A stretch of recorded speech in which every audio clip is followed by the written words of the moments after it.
Bucks lose it tonight, 119-116. We see you guys in the YouTube. Appreciate all the likes, the comments, and everybody subscribing. So again, we love all that. At Snail Trap says Horse needs to be cooking up something good because our bench is horrendous. Nate, you talked about it and just going in on that. I think Trent Comp comes in and says who are some realistic trade targets you guys like? DeLon Wright, Chris Dunn, Royce O'Neal. We've seen some of the talk about Royce O'Neal. People are asking for like first round picks, and I don't see all that. I think that's just posturing. We've kind of talked about that a little bit. Some of the guys that we've liked in the past. Nate, I'm just curious to get your take on, who do you think? As you said, the guy, the answer's not on the roster. I think we'd all agree with that. I know we've talked about because and I would almost say there's an addition by subtraction move if you look at Bobby Portis, a guy who I could do without. Is what do you want to see John Horst do at the deadline coming up February 8th? Like, are there guys? I think. I'll just ask you: are there guys on come February 9th or come past whatever the deadline is, 4 o'clock, whatever is on February the 8th, that you will be disappointed if they're still here? And then who is the guy that you really, really would like to see come to Milwaukee, and who can help this basketball team the most? Yeah, I mean, most people know that follow me know that I've been a trade Bobby advocate since the off season. I mean, I just have thought that that's our best chance to really get someone meaningful in here by trading him because he does have value. He had more when I was really advocating for it at the time. In the off season, I think he had more value than he does now. But um, I don't think you're going to get a ton trading just whether it be even Pat or Marjan or Campaign, those guys, your second round picks, like, and if I'm guessing what they do, I would guess that they make a smaller move like that. Like I don't have faith that they will trade Bobby. I have faith that they'll make a trade, but I don't know if it'll be Bobby. So if I had to guess, it would be something a smaller deal. I do like Chris Dunn, like again trading Campaign for and a second or two for Chris Dunn, or getting you mentioned Royce O'Neal for like Pat Connaughton or something like that, and a pin and those picks. I don't mind Thibault, but I'm not sure if I know he has a no trade clause, and apparently he doesn't Yeah. want to play for Doc Rivers. So I don't know if that's realistic.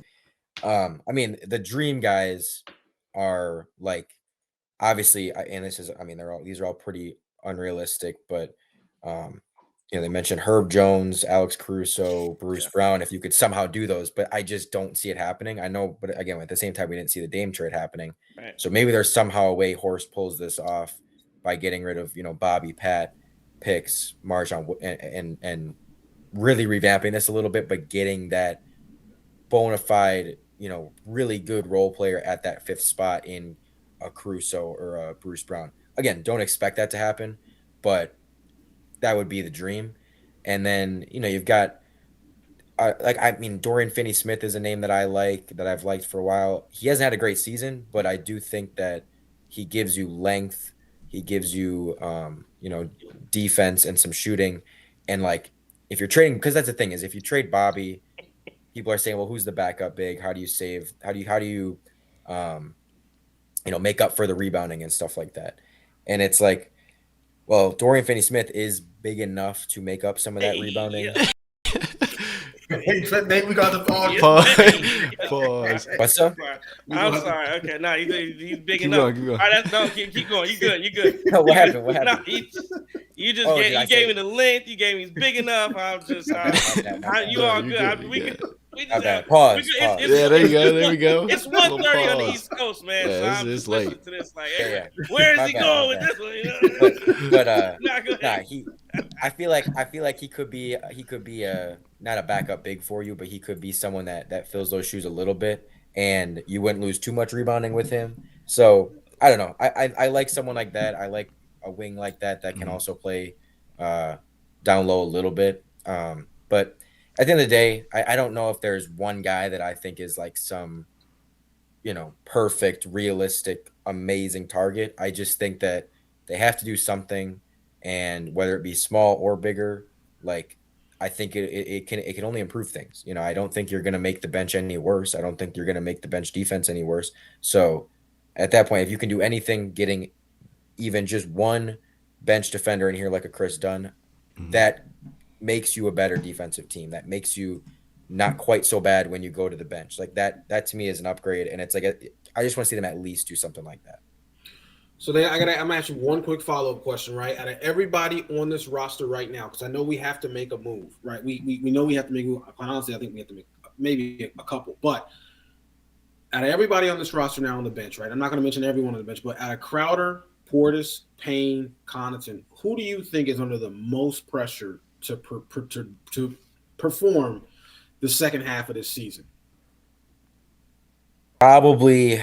Probably Pat, because I don't know. I think that again, I don't have faith that they'll trade Bobby, and even if he struggles the second half, like I just don't have faith that they'll move him. But I think if Pat really continues to struggle and not give you anything, I could see him really being the guy that they're trying to trade and like being, really shopped around a ton.